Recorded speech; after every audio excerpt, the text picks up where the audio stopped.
The United Nations Security Council imposes new sanctions on the Democratic People's Republic of Korea. And fallout continues after another round of US sanctions against Russia. Hello, I'm Nathan King, filling in for Anand Naidu, and this is The Heat.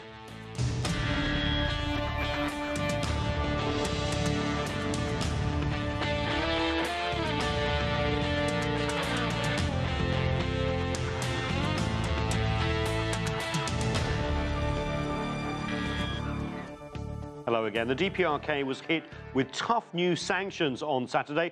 Members of the United Nations Security Council unanimously passed the resolution. It is the latest effort to stop the DPRK from testing missiles and developing its nuclear capabilities. The new sanctions impose a range of strong economic measures against the country, as the DPRK has also strongly condemning them. Meanwhile, how much impact are the recent US sanctions against Russia having on US-Russian relations? And how might they influence the relationship between US President Donald Trump and Russian President Vladimir Putin? We'll talk about this in just a few minutes, but we begin with those new sanctions against the DPRK. Joining me now from Beijing is Victor Gao. He is an expert on international relations. And with me here in the studio is Michael Johns. He's a co-founder of the US National Tea Party. He's also a former speechwriter for President H.W. Bush. And joining us from London is Alexander Nekrassov. He is a political commentator and former advisor to the Kremlin.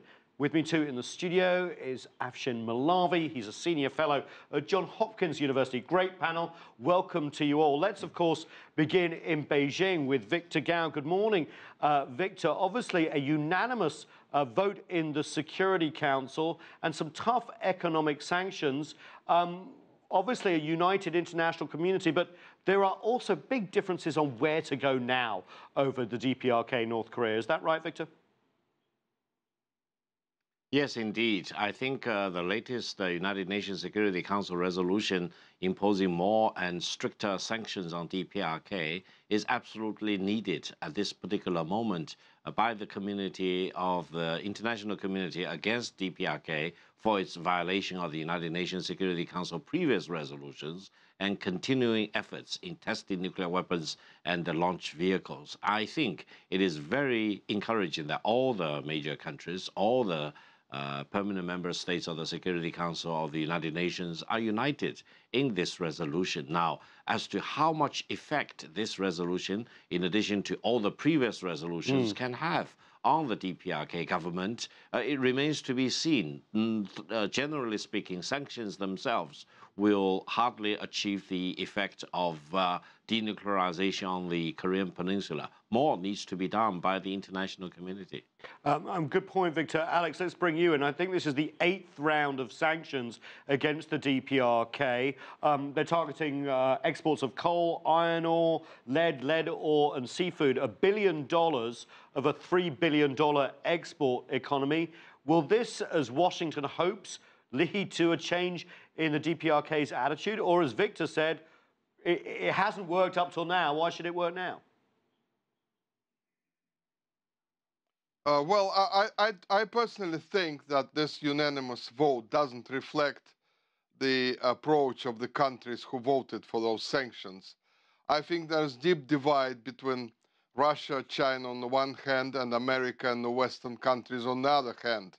I think the reason why China and Russia voted together and didn't want to cause any problems this time is because they thought that it would inflame tensions even more on the peninsula. I think that they wanted to see what America is going to do now, because we still don't know what is the policy of Washington towards North Korea. And I think this is basically a pause. I don't think that the differences have gone away. To be honest with you, I think the American policy will cause even more problems, because you can't really have a massive military presence in South Korea and demand that North Korea will take unilateral steps and start to disarm. There has to be a new formula. Russia and China have suggested a bit of a new formula, but the West and America specifically don't respond.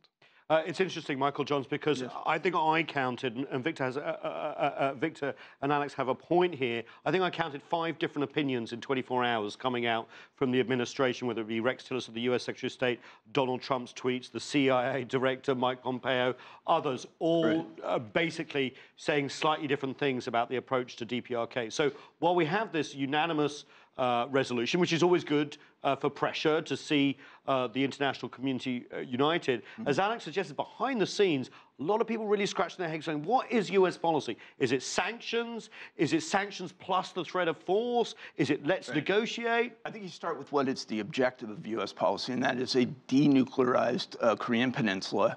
I think it's been made clear by the administration that there is no objective for regime change in North Korea. Not by Mike Pompeo. He said that was still on the table. Very importantly, though, I think you've heard repeatedly now, including from the State Department and from the White House, that our position is not designed to threaten the government of North Korea, but it is undeniably and unequivocally to preclude them from the development of a nuclear ICBM or other delivery mechanism.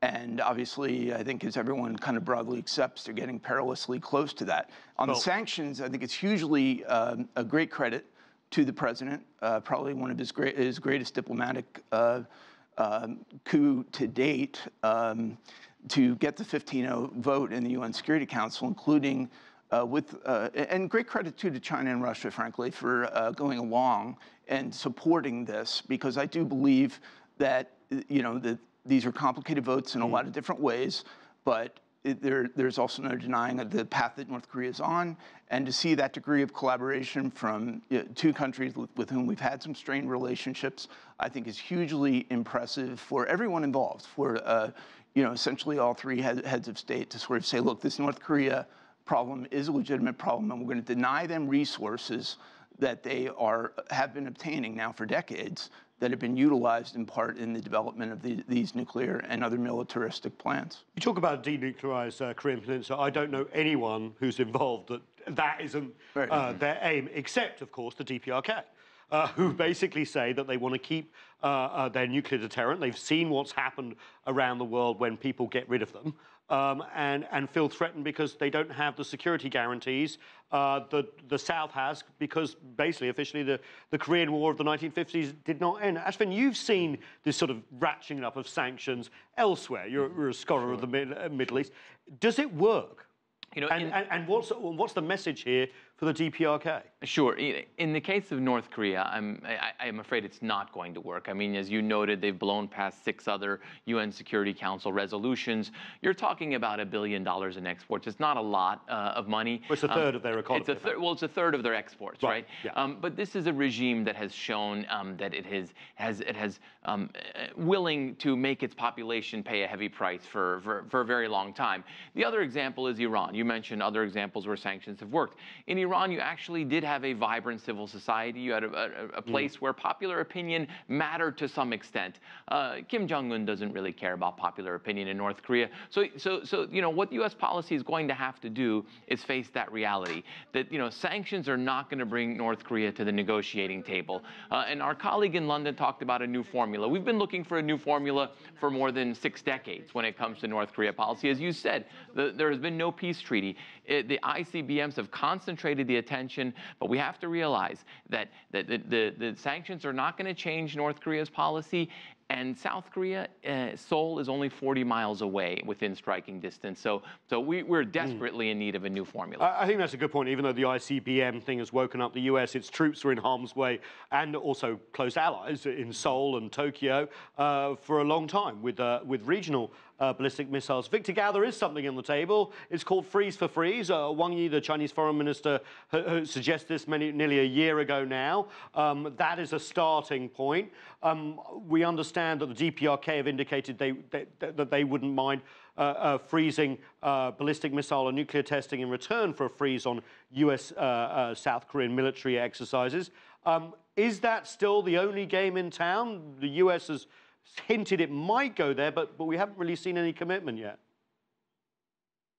I think, philosophically speaking, Foreign Minister Wang Yi of China's proposal of the double freeze, as we call it, is actually very elegantly presented.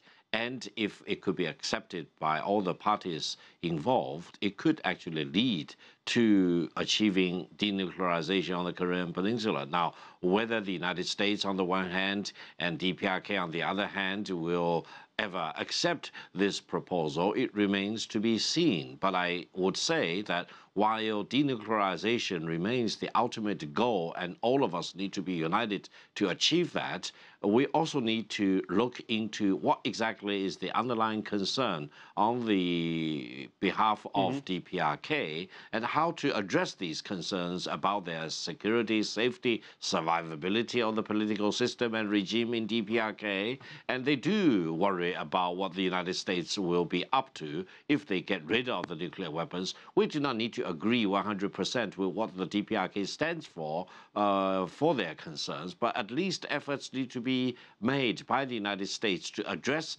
these underlying concerns, because otherwise, if the United States is divided among themselves, some talking about war, some talking about nuclear strike, some talking about amassing nuclear aircraft carriers into this part of the world, and others talk about peace by Secretary of State Tillerson, for example, you present a very confusing message to DPRK, to people in this part of the world, and it's not very helpful. The United States need to come up with a consistent message, which eventually will pave the way for peace and stability on the Korean Peninsula. Victor, I just want to follow up with you on one other point. One consistency you do see in American political classes is they all say China is the key. China can solve this. Because of the economic relationship between Pyongyang and Beijing and because of past political ties. There has been a lot of pushback in China to say, look, this is a problem that all of us have to deal with. What is China saying to its American counterparts to push back on this idea that China alone can solve this?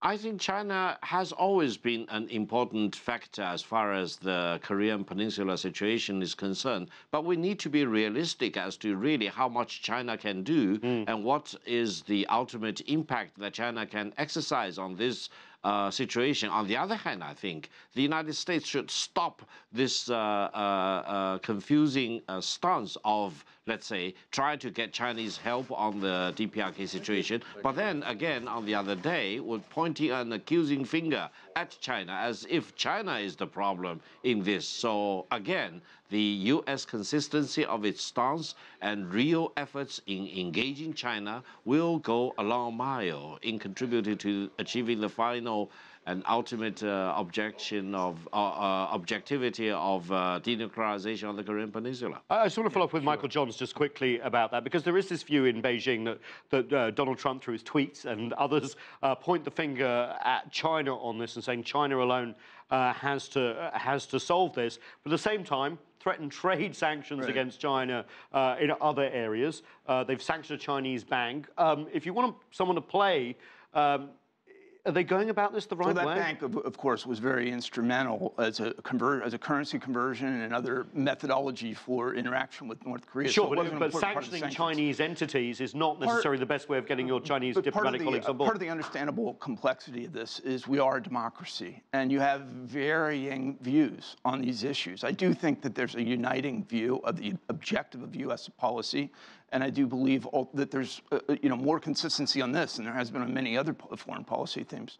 But in essence, that's not necessarily a high bar. But anyway, in essence, as it relates to China, I think there was a great deal of expectation that they actually would, in fact, possibly be able to bring an end to this abruptly. That might have been an unrealistic expectation. Slightly naive, yeah. It might have been an unrealistic expectation, but it certainly is a realization now among this administration that was, if it was an expectation, is not going to be realized, that the best we can hope for is the vote we had in the Security Council and have cooperation toward the end objective. Okay, Ashwin? Sure, yeah, I mean, just on we talked about the $3 billion in exports or so, about 90% of those go to China. So China does play an instrumental role here. But as we talked about earlier, North Korea is not an economy that is really integrated into the global economy in any meaningful way. So it's going to be hard. Pretty self-sufficient. Yeah, that's right. So it's going to be hard to really pressure North Korea with sanctions. And so I think this, back to the original idea of a desperately we need a new formula. Yeah, I was trying to go through the other day when sanctions have actually worked, and it's very different. It depends on how you define working.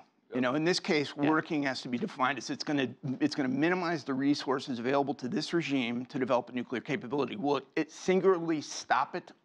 I don't really see anyone who said that's possible. I think the door is closed on that one. That's unlikely, but it's helpful toward the end objective. Yeah, really, it's a fascinating discussion. We're going to come back to this. We just need to take a break. Thank you also, Victor Gao, for joining us. He's going to leave us, but the rest of the panel remains, and we're going to talk about the latest US sanctions that are targeting Russia when we come back. Please stay with us.